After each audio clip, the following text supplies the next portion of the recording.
Dear students, welcome back to Software Engineering Fundamentals course. We are at lecture number 45th. अच्छा, आगे move करने से पहले let's have a recap कि हमने लास्ट लेक्चर में क्या चीज़ अचीव की थी। हम लोगों ने जो सॉफ्टवेयर टेस्टिंग लाइफ साइकिल है इसको डिस्कस किया, उसमें जो रिक्वायरमेंट एनालिसिस का फेज़ था उसको देखा, टेस्ट प्लानिंग का फेज़ था उसको फोकस किया, टेस्ट डिज़ाइन का फेज़ था, इस तरह से टेस्ट एनवायरनमेंट सेटअप था, टेस्ट एग्जीक्यूशन था एंड टेस्ट साइकिल क्लोजर था। आज से ऑनवर्ड जो हम हैं वो टेस्टिंग के जो टू मेजर टाइप्स हैं उसमें डिस्कस करेंगे। एक ब्लैक बॉक्स कहते हैं, एक वाइट बॉक्स कहते हैं। और फिर यहाँ से ऑनवर्ड आप देखिएगा कि जब इनपुट डेटा क्या होता है, उस इनपुट डेटा के ऊपर टेस्टिंग कैसे परफॉर्म करती है। तो यहाँ से ऑनवर्ड जितने हमारे लेक्चर हैं वो सारे प्रैक्टिकल ओरिएंटेड एग्जाम्पल के साथ हम आएंगे ताकि आप भी एज अ टेस्टर इन सब चीज़ों को देख सकें। तो आज का जो हमारा एजेंडा है उसमें दो काम हमने करने हैं। नंबर एक तो ये कि सॉफ्टवेयर टेस्टिंग कितनी टाइप्स हैं और उनमें से जो ब्लैक बॉक्स टेस्टिंग है इस पे हमने फोकस करना है।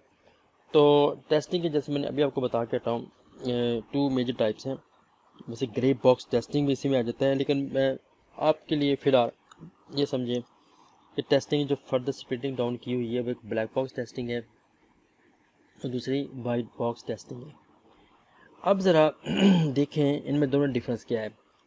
जो ब्लैक बॉक्स टेस्टिंग है उसमें हम सॉफ्टवेयर को लेते हैं एज अ ब्लैक बॉक्स। एक डिब्बा है, एक बॉक्स है, उसके अंदर हमें कुछ नज़र नहीं आ रहा।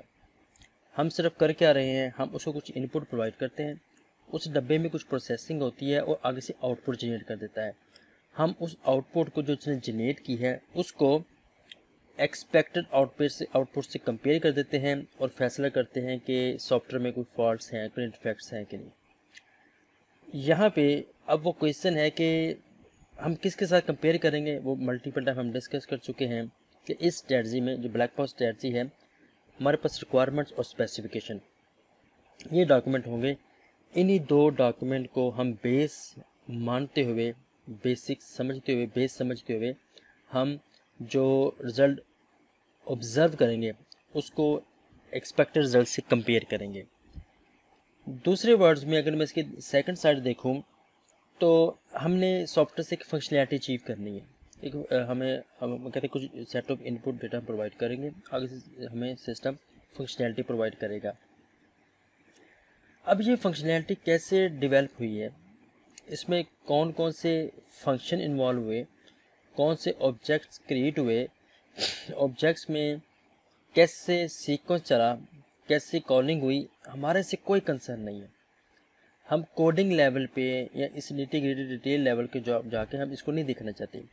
हम सिर्फ ये देखना चाहते हैं कि सेट ऑफ इनपुट डेटा गया, उसके अकॉर्डिंगली सिस्टम ने आगे से क्या चीज़ जनरेट की, क्या आउटपुट जनरेट की, बस ये कंसर्न हमारा होता है। इस चीज़ को हम कहते हैं जी black box testing. I hope you got the point. जो वाइट बॉक्स टेस्टिंग है, वाइट बॉक्स टेस्टिंग में हम इसके रिवर्स में चलते हैं। यहाँ पे हमारा मकसद टेस्ट डेटा प्रोवाइड करना नहीं होता या इनपुट सेट ऑफ इनपुट देख के आउटपुट को ऑब्जर्व करना हमारा मकसद नहीं होता। यहाँ पे हम सॉफ्टवेयर को कोड लेवल पे जाके देखते हैं।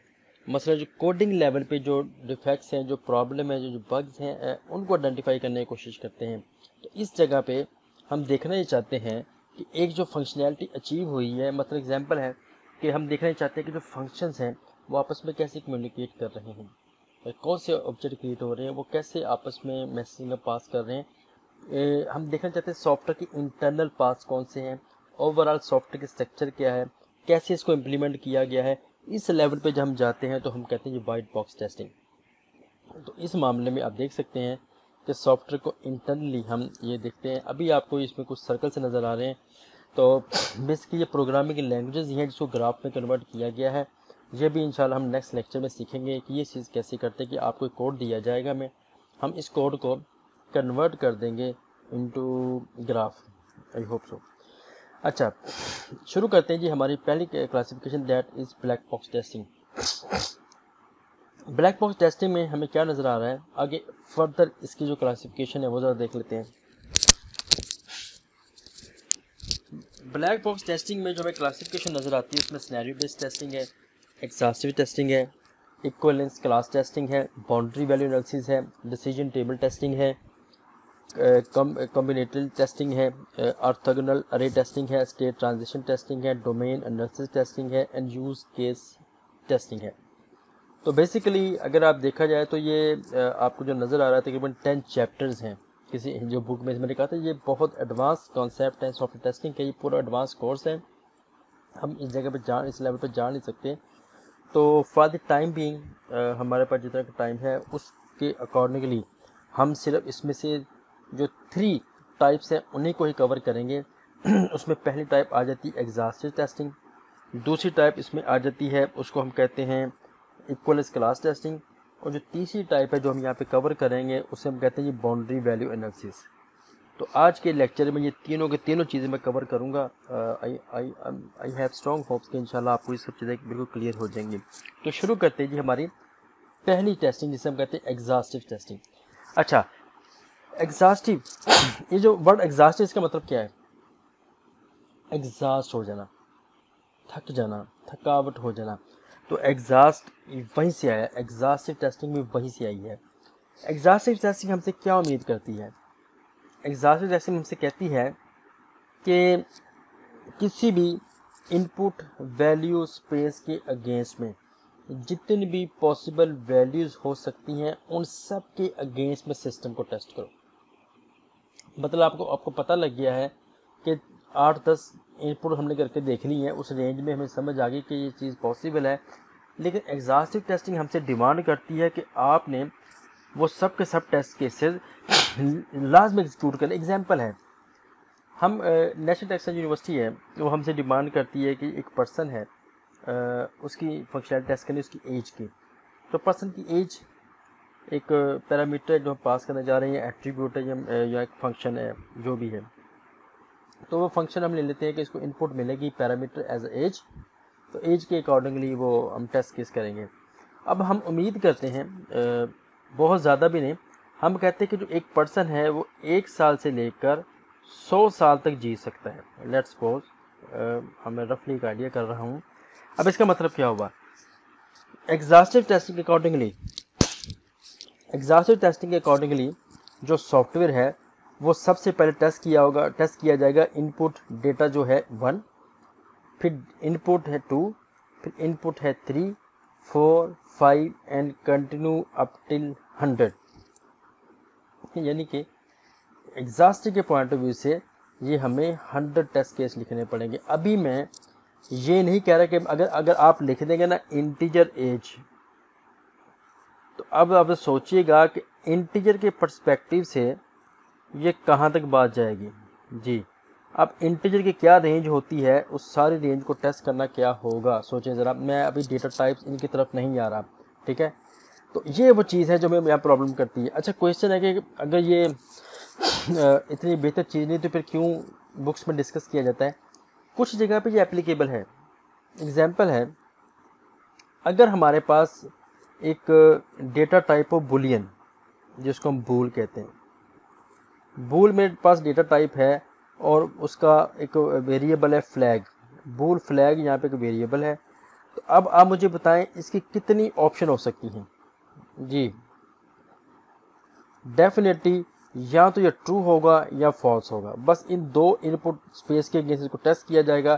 तो इसलिए ये यहाँ पे एप्लीकेबल है बुलियन वगैरह के लिए। तो इसलिए हम यहाँ पे एग्जॉस्टिव टेस्टिंग कर सकते हैं, लेकिन जहाँ पे इनपुट वैल्यू स्पेस काफ़ी बड़ी हो चुकी होती है वहाँ पे हर इनपुट वैल्यू स्पेस के अगेंस्ट में इसको टेस्ट करना एप्लीकेबल नहीं बनता, अक्लमंदी नहीं बनती। अच्छा, रियल में एग्जाम्पल देख रहे हैं। एक्चुअली ये जो एग्जाम्पल है इन तीनों के ऊपर मैं एग्जीक्यूट करूँगा और आपको पता लगेगा कि बेसिकली इनमें डिफरेंस क्या है। तो सबसे पहले एग्जांपल ये है कि नेशनल टेक्सास यूनिवर्सिटी जो है वो एक प्रोग्राम लिखा है उन्होंने। वो प्रोग्राम ये क्या करती है, एम्प्लॉयबिलिटी का। एम्प्लॉयबिलिटी से मतलब क्या है कि हमें कुछ एप्लीकेशंस मिली हैं, उस एप्लीकेशंस के अगेंस्ट में हम लोगों को टेस्ट केस लिखने हैं। अब वो एप्लीकेशन का स्टेटस क्या है? अगर तो एज 0 से लेकर 16 तक है, आपने इसको हायर नहीं करना। अगर 16 से लेकर 18 तक है तो आप इसको हायर तो कर सकते हैं, लेकिन पार्ट टाइम। ठीक है। दोबारा देख लें, 0 से लेकर 16 तक है तो हायर ना कीजिएगा, 16 से लेकर 18 तक है तो आप पार्ट टाइम हायर कर लें, 18 से लेकर 55 तक है तो फुल टाइम आप इसको हायर कर लें, और अगर 55 से लेकर 99 तक है तो फिर भी आपने इसको हायर नहीं करना। अच्छा, अब यहाँ पे जो कहानी चल रही, मैं अगर एज के पर्सपेक्टिव से देखूँ, एम्प्लॉयमेंट के स्टेटस से देखूँ, तो अगर मैं एग्जॉस्टिवली देखूँ तो एग्जॉस्टिवली क्या कहती है, जो एज है तो मैं हम 0, 1, 2, 3, 4 अप टू 99 ये टेस्ट करना पड़ेगा। लेकिन अगर सिर्फ ये चीज़ चेक करनी है कि किस जगह पे उसको हायर नहीं करना, तो फिर क्या होगा, तो फिर हमारे पास यहाँ पे आ जाएगा, हम 0 पास करेंगे, फिर हम इसको 1 पास करेंगे, फिर इसको 2 पास करेंगे अप टू 16, ये इनपुट हमें चाहिए होगी। और दूसरे नंबर पे हम 55 से शुरू हो जाएंगे, 55, 56 अन टू ये हमारे पास जाएगा अनटिल 99। जी ये लीजिए, इसका मतलब है 0 से लेकर 16 और 55 से लेकर 99 सारी की सारी डेटा के ऊपर इसको टेस्ट करना पड़ेगा। पार्ट टाइम के लिए ये एप्लीकेबल है, हम 16, 17, 18 पर इसको टेस्ट करेंगे।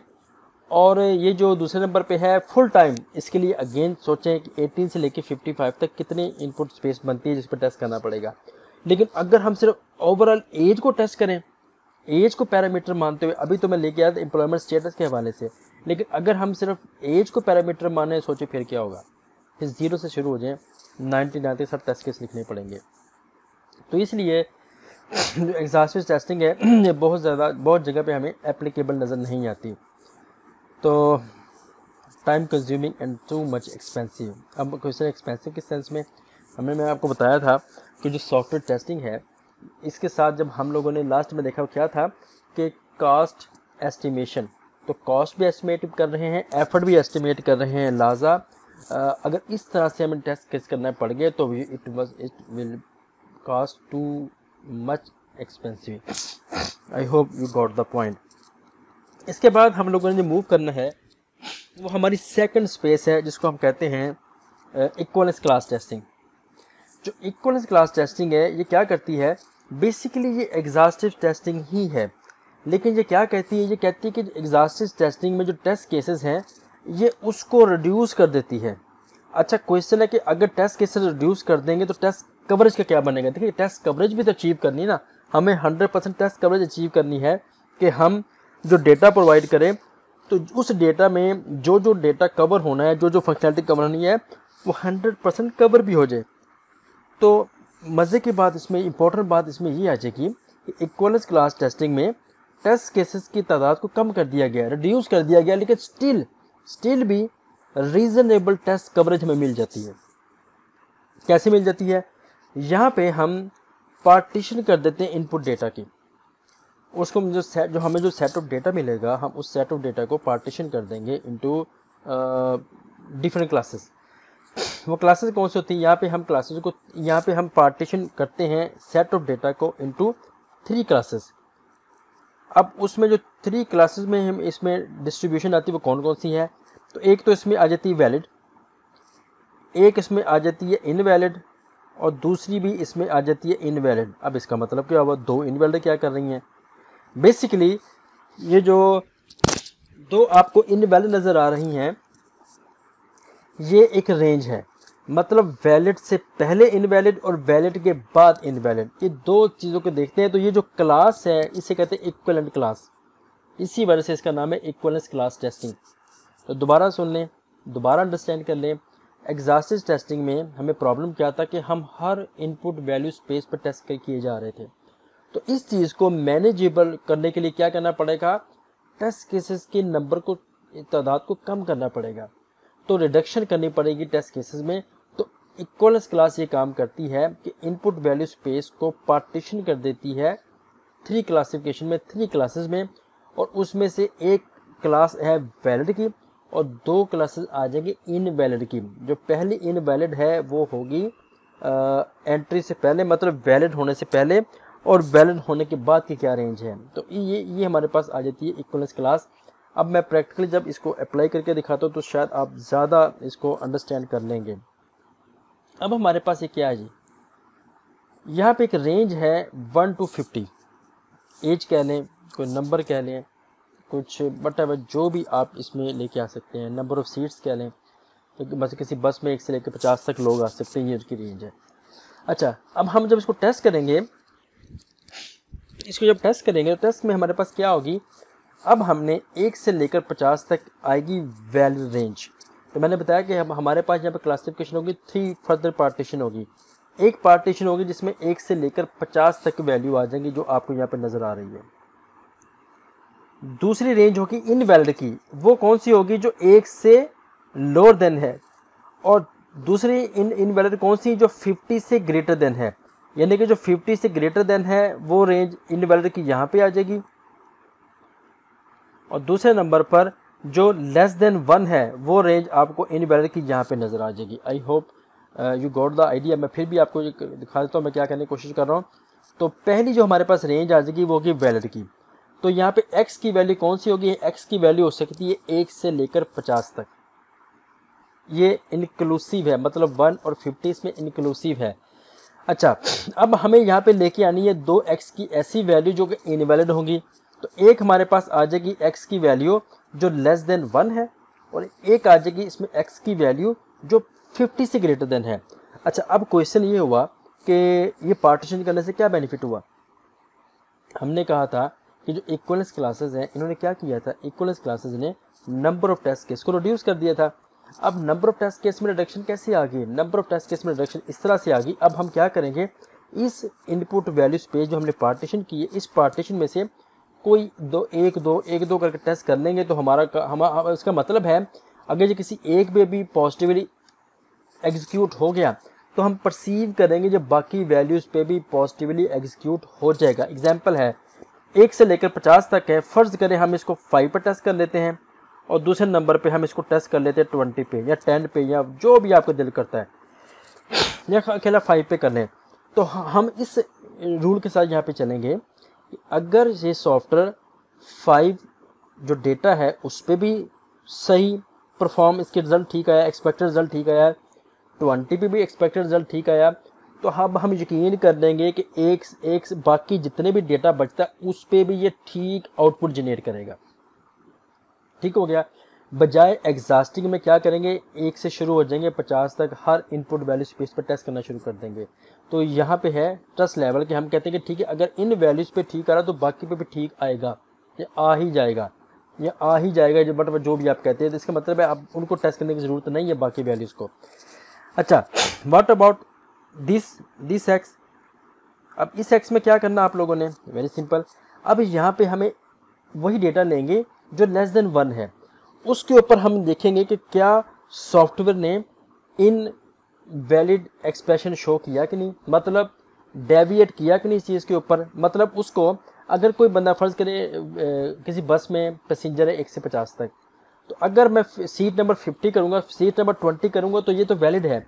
लेकिन अगर मैं कह दूँगा जी सीट नंबर -10 के ऊपर इस बंदे को जाके सीट असाइन कर दो, तो -10 तो एग्जिस्ट नहीं करनी चाहिए, 1 से लेस तो एग्जिस्ट नहीं करनी चाहिए। इसका मतलब है अगर ये हमें एरर शो कर देगा -10 के ऊपर, तो हमारा यकीन है कि माइनस के 0 से लेकर माइनस के किसी भी वैल्यू के ऊपर ये हमें हमारे सॉफ्टवेयर को एरर शो करेगा। तो इसका क्या हुआ, एक टेस्ट केस के साथ हमने इसे भी कवर कर लिया। अब आते हैं ग्रेटर देन की तरफ। हम कहते हैं जी सीट नंबर 60 या 55 इसके ऊपर जाके इस चीज़ असाइन करो। जैसे हम डेटा 60 प्रोवाइड करें, 60 नंबर पर प्रोवाइड करेंगे, हमारा सिस्टम जो एक्सपेक्ट ये करेगा, एरर शो करेगा कि सीट नंबर 60 अवेलेबल नहीं है, हमारे पास टोटल सीट्स हैं 1 से 50 तक। तो ये चीज़ अब हम इससे क्या प्रूव हो जाएगा कि अगर मैं 51, 52, 53, 100, 2000 कुछ भी डेटा पास करूँगा तो ये बाकियों पे भी ऐसे ही एरर शो करेगा, बाकी पे भी हमें ऐसे कोई एरर मैसेज शो करेगा। लिहाजा ये बेनिफिट हुआ हमें क्लासेस को पार्टीशन करने से।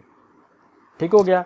अब सिंपली क्या होगा, अब सिंपली इसमें ये होगा कि आप हर क्लासिफिकेशन में से, हर क्लास में से 1, 2, 3 या वटेवर 5 जो भी आप चाहते हैं उन नंबर्स पे इसको टेस्ट कर लें, और फिर हम इस पर बिलीव करेंगे अगर इन नंबरों पे इसने एरर शो किया तो बाकी भी शो करेगा, अगर इस नंबर पे इसने वैलिड शो किया तो बाकियों पे भी वैलिड शो करेगा। तो that's the concept of equivalence classes. अब जो हम हायरिंग वाला काम करें नेशनल टेक्सटाइल यूनिवर्सिटी के लिए, उसी हायरिंग की एग्जाम्पल को दोबारा टेस्ट करते हैं। तो अच्छा, उससे पहले हमारे पास है the program accepts 3 to 6 inputs which are 5 digit integers greater than 10,000। जी, अब मुझे बता सकते हैं इसकी इक्वलेंस क्लास क्या बनेगी? जी सोचें, मेरी वीडियो को पॉज करें और ये जो मैंने अभी क्लासिफिकेशन की है वैलिड की, 2 इनवैलिड की, आप ज़रा इसके अकॉर्डिंग करके देखें कि क्या आप ये कर पाए कि नहीं। आई एम डैम श्योर आप एक जगह पे प्रॉब्लम करेंगे।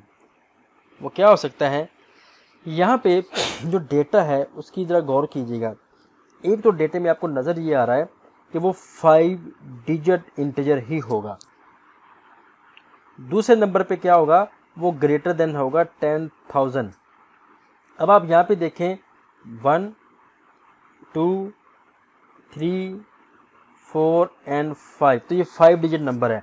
तो आखिरी 5 डिजिट नंबर क्या हो सकता है, ये क्या होगा? होगा 1 2 3 4 एंड 5।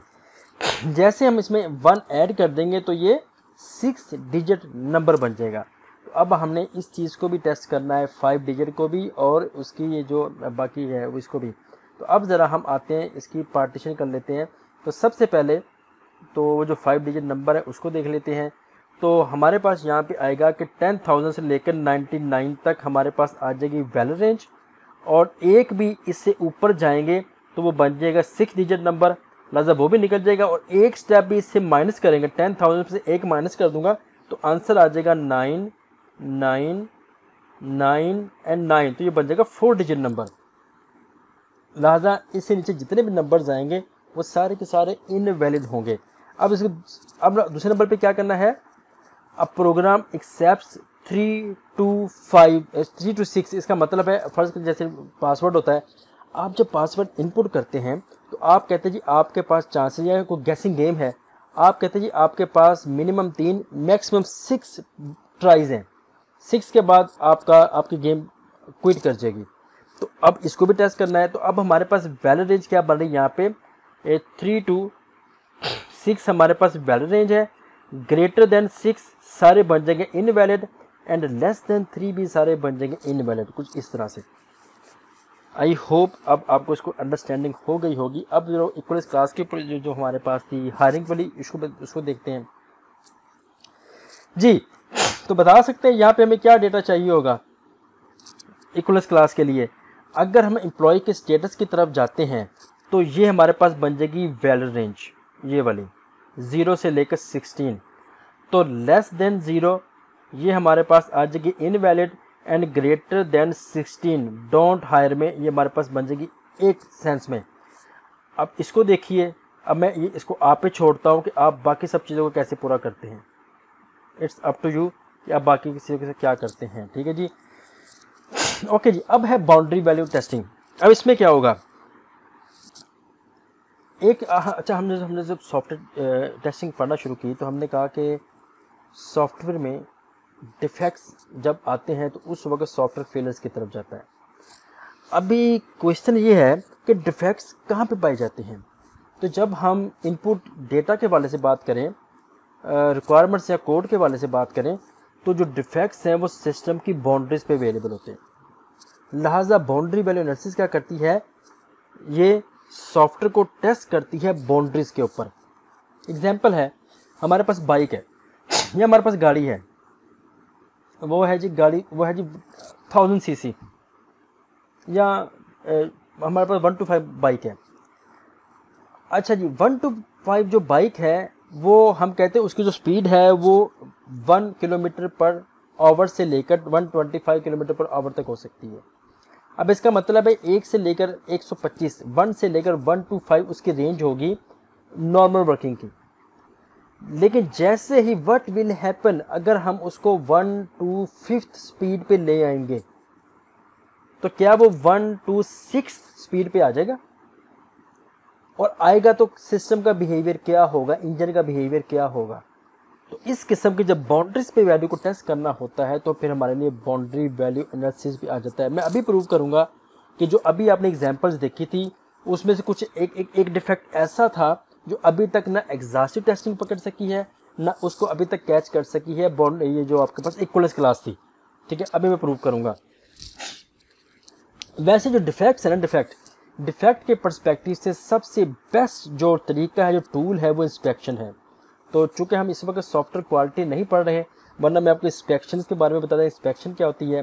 तो फिलहाल आप ये समझेंगे इंस्पेक्शन एक वॉक थ्रू इंस्पेक्शन है, ये सब चीज़ें हैं। तो जब भी आप सॉफ्टवेयर क्वालिटी को डिटेल से देखेंगे उस वक्त उसको अंडरस्टैंड कर लेंगे। अब आते हैं जी बाउंड्री वैल्यू के तरीके से। अब बाउंड्री वैल्यू आपसे क्या कहती है? बाउंड्री वैल्यू की टेक्निक सबसे पहले काम करती है, वो आपसे कहती है कि सबसे पहले क्या करें, इक्वलेंस क्लास बनाएं जो अभी आपने लास्ट लेक्चर में देखी थी। तो यहाँ पे भी हमें सबसे पहले आइडेंटिफाई करेंगे इसीज। जब हम इक्वलेंस क्लास आइडेंटिफाई कर लेंगे, फिर सेकंड नंबर पे हमें क्या करना है जी, सेकंड नंबर पे हमें उसकी बाउंड्रीज आइडेंटिफाई करनी है कि कहाँ पे बाउंड्रीज बनती है। बाउंड्रीज हमेशा जहाँ पे वैलिड और इनवैलिड का आपस में कॉम्बिनेशन होगा, जब बाउंड्री बनेगी वहाँ पे लेके जाएंगे। अच्छा, तीसरे नंबर पे आपसे क्या कहती है? तीसरे नंबर पे आपसे ये कि डिमांड करती है कि अब आप क्या करें कि आप लोगों ने वो जो बाउंड्रीज आइडेंटिफाई कर ली हैं उस पर चले जाएं, एक पॉइंट लें एग्जैक्ट बाउंड्री के ऊपर, एक पॉइंट लें एक बाउंड्री से कम और एक पॉइंट लें जो एक बाउंड्री से ज़्यादा है। अब इसका मतलब क्या है? फर्ज करें बाउंड्री के ऊपर जो नंबर बनता है वो है 10, तो बाउंड्री से एक लेस का मतलब क्या है? वो बन जाएगा 9, और बाउंड्री से एक ज़्यादा का मतलब वो बन जाएगा 11। तो ये जो चीज़ है, तो फिर हम क्या करेंगे, इस सॉफ्टवेयर को टेस्ट करेंगे 9 के ऊपर, फिर हम इसको टेस्ट करेंगे 10 के ऊपर, फिर हम इसको टेस्ट करेंगे 11 के ऊपर। तो इस तरह से ये 3 टेस्ट केसेस का सिस्टम टेस्ट किया जाएगा बाउंड्री वैल्यू एनालिसिस के पर्सपेक्टिव से। अभी ज़रा इसको भी टेस्ट कर लेते हैं। नहीं जी, अभी हमने देखा कि जो हमने देखा था 3 to 6 जो ट्राइज वाला सिस्टम था, जिसमें 5 डिजिट नंबर हमारे पास था। तो अब हमारे पास एक नंबर चाहिए। अब हमने स्टेप नंबर 1 में क्या करना था, सॉफ्टवेयर को इक्वलेंस क्लास में डिवाइड करना था, अब इसकी बाउंड्री आइडेंटिफाई करनी थी। इस बाउंड्रीज के ऊपर एक नंबर चाहिए था, एग्जैक्ट बाउंड्री से कम हो, एक एग्जैक्ट जो बाउंड्री के ऊपर हो, और एक एग्जैक्ट जो 1+ हो। ठीक है, जैसे अभी आपने देखा कि जैसे मैं 10,000 में से -1 करूँगा तो वो 9999 आ जाएगा, और जैसे 10,000 में एक ऐड करूँगा तो वो 10,001 हो जाएगा। तो इधर जो राइट साइड है, इधर क्या होगा आपके ख्याल में? इधर तो डेफिनेटली 9998 आ जाएगा। उसके बाद ये हमारे पास 9999 आ जाएगा, और उसके बाद एक एक्स्ट्रा जब स्टेप आगे जाएंगे तो ये क्या 10,000 रहेगा, 1 लाख बन जाएगा, क्योंकि ये 6 डिजिट नंबर बन चुका है। ओके, दूसरी एग्जांपल लेते हैं। अब मुझे इसी सॉफ्टवेयर को जो अभी एनटीयू के लिए हम जो काम कर रहे हैं, अब इस सॉफ्टवेयर को हमें टेस्ट करना है। ठीक हो गया, वेरी गुड, जब टेस्ट कर लेते हैं इंशाल्लाह। अब ज़रा मुझे आप ईमानदारी से बताएं, अगर हम इसको नंबर पास कर दें 18, चलिए शुरू करते हैं। अगर मैं इसको नंबर पास कर दूं 16, तो आपके ख्याल में आप लोग हायर होंगे कि नहीं? जी, क्योंकि 0 से लेकर 16 तक डोंट हायर है, 16 से 18 कैन हायर है। ओके, अगर मैं यहाँ पे आपको नंबर पास कर दूं 18, तो 18 के ऊपर आप पार्ट टाइम हायर होंगे या फुल टाइम हायर होंगे? तो अब आप देख सकते हैं कि इनके ये जो बाउंड्रीज़ में ये जो वो बाउंड्री की गलतियाँ थी जो अभी तक नहीं पकड़ी जा सकी बाकी जगह पे, जो कि आपको यहाँ पे नज़र आ रही हैं। तो बाउंड्री वैल्यू एनालिसिस ने ये टेस्ट डेटा की बाकी गलतियाँ पकड़ ली हैं। हाँ जी, तो समझ आ गई कि कहाँ पे हम प्रॉब्लम में फंस जाते हैं जब हम इस किस्म डेटा के साथ आते हैं। अब हमें यहाँ पे क्या करना होगा, हमें इसको इम्प्रूव करने के लिए क्या करना पड़ेगा, एक डेटा चाहिए होगा जो 0 से लेकर 16 तक होगा। ठीक है, और हायरिंग के लिए तो एक 0 से लेस देन, तो जो हमारे पास ये वाली रेंज है, ये वाली इधर वाली रेंज जो है, इसको जब टेस्ट करेंगे तो हमारे पास आ जाएगा -1, 0 और +1। इधर वाली जो रेंज है 16 वाली, जब इसको टेस्ट करना मकसद होगा तो हम करेंगे 16 जो इसका बाउंड्री के ऊपर होगा, एक कम होगा 15, एक ज़्यादा होगा 17। और जब नेक्स्ट हमारे पास कैटेगरी ये वाली आती है, इसमें हमारे पास जो 16 है जो उसमें देखिएगा क्या होगा। तो इस तरह से अब मैंने आपको इसका कंप्लीट सॉल्यूशन प्रोवाइड किया है। अब आपका काम है इसको इसके साथ मैप करने के बेसिकली क्या होगा। तो अब आप देखें इंपॉर्टेंट बात ये है कि बाउंड्रीज़ की जो फॉल्ट्स थे वो बाउंड्री वैल्यू एनालिसिस में बड़े अच्छे तरीके से कैप्चर कर लिए, जबकि बाकी चीज़ें से कैप्चर नहीं कर सकी। तो आई होप अब आप इन तीनों में डिस्टिंग्विश कर सकते हैं कि बाउंड्री वैल्यू एनालिसिस क्या है और बाकी सब चीज़ें क्या हैं। अच्छा, बाकी आप मूव कर लेते हैं। अब यहाँ पे जो वही चीज़ मैंने अभी आपसे कही है कि क्या चीज़, मतलब कि अब इसको बाउंड्री वैल्यू एनालिसिस से फिर हम इसको करेक्ट करेंगे कि ये 15 होना चाहिए, it should be 17, it should 54। तो ये सब की सब चीज़ें हमें बाउंड्री वैल्यू के थ्रू यहाँ तक पहुँची हैं, ये बताने में मेरा मकसद था। अच्छा, अब हम बात करते हैं एप्लीकेशन। बाउंड्री वैल्यू टेस्टिंग जो है ये एप्लीकेबल है यूनिट टेस्टिंग में भी, इंटीग्रेशन पे भी, सिस्टम पे भी, एक्सेप्टेंस पे भी। लेकिन एक बात इसमें ख़ास है, अगर आप जो इनपुट डेटा है उसको पार्टीशन नहीं कर सकते इनटू बाउंड्रीज, तो फिर कुछ नहीं हो सकता। मतलब आपके पास डेटा इस तरह का है कि उसकी पार्टीशन नहीं हो सकती बाउंड्रीज में, तो फिर हम उसको कुछ नहीं कर सकते, नथिंग। ठीक है, तो ये था जी हमारा इसका। अब हम इसके एप्लीकेबिलिटी के हिसाब से आज हमने जो सीखा वो ये था कि जो सॉफ्टवेयर की टेस्टिंग की टाइप्स हैं वो थी ब्लैक बॉक्स और वाइट बॉक्स। ब्लैक बॉक्स में हमने जिक्र किया कि ब्लैक बॉक्स टेस्टिंग वो टेस्टिंग है जिसमें हम सॉफ्टवेयर को एज अ ब्लैक बॉक्स देखते हैं, हमें सेट ऑफ इनपुट प्रोवाइड करते हैं, आगे से सेट ऑफ उसकी आउटपुट देख लेते हैं और जो आउटपुट ऑब्जर्व करते हैं उसको रिक्वायरमेंट और स्पेसिफिकेशन से मैच कर लेते हैं और सिस्टम के बारे में आइडेंटिफाई कर लेते हैं, पता कर लेते हैं कि वो ठीक है कि नहीं, उसमें डिफेक्ट तो नहीं है। लेकिन जो वाइट बॉक्स टेस्टिंग है इसमें हमने क्या किया था, इसमें हमने सॉफ्टवेयर को इंटरनल पाथ, स्ट्रक्चर, इम्प्लीमेंटेशन इनके अकॉर्डिंगली देखा था और उसमें हमने कहा था कोडिंग का आना ज़्यादा इंपॉर्टेंट फैक्टर है। तो ब्लैक बॉक्स टेस्टिंग के हवाले से एग्जॉस्टिव टेस्टिंग हमसे क्या कहती है, एग्जॉस्टिव टेस्टिंग कहती है कि सिस्टम जो है ना उसको हर इनपुट वैल्यू स्पेस पर टेस्ट करो। तो हमने कहा कि ये टाइम कंज्यूमिंग है, एफिशिएंट नहीं है, बूलियन टाइप वेरिएबल की तो ठीक है, बाकी हर जगह पर एप्लीकेबल नहीं है। तो इक्वलेंस जो क्लास है उसने क्या किया, उसने कहा एग्जॉस्टिव टेस्टिंग ही कर लें, लेकिन क्या करें, जो टेस्ट केसेस की number of test cases reduce कर लें। कैसे कर लें, वो कह रहे थे कि इनपुट की पार्टीशन कर ले 3 पार्ट्स में। एक हमारे पास आ जाएगी जी इनवैलिड, एक हमारे पास आ जाएगी जी वैलिड रेंज, और एक हमारे पास आ जाएगी जी इनवैलिड रेंज। आई होप के अब आपको इसको अंडरस्टैंडिंग हो जाएगी। यहाँ पे क्या होगा, ग्रेटर देन इसकी बाउंड्री, इसकी यहाँ पे लेस देन इसकी बाउंड्री। और उसके बाद आखिर में हमने देखा बाउंड्री वैल्यू एनालिसिस, और हमने देखा कि जो बाउंड्री वैल्यू एनालिसिस है BVT, ये हमारे लिए बहुत ज़्यादा एप्लीकेबल है जब हम जो ज़्यादातर डिफेक्ट्स है वो सिस्टम की बाउंड्रीज पे पाए जाते हैं, कोडिंग में, रिक्वायरमेंट में भी। तो इस किस्म की मिस्टेक अभी आपको मैंने प्रूव किया कि वो जो हायरिंग सिस्टम था वहाँ पे बाउंड्रीज में गलती थी इनपुट डेटा में, तो हमने इसे बाउंड्री वैल्यू टेस्टिंग ने इसको लिया। अब ये आपसे क्या कहती है, इसमें क्या, एक डिजिट एग्जैक्ट बाउंड्री के ऊपर, एक उससे लेस देन, एक उससे ग्रेटर देन। तो इस तरह से ये हमारा जो काम चलेगा। I hope things will be clear for you people.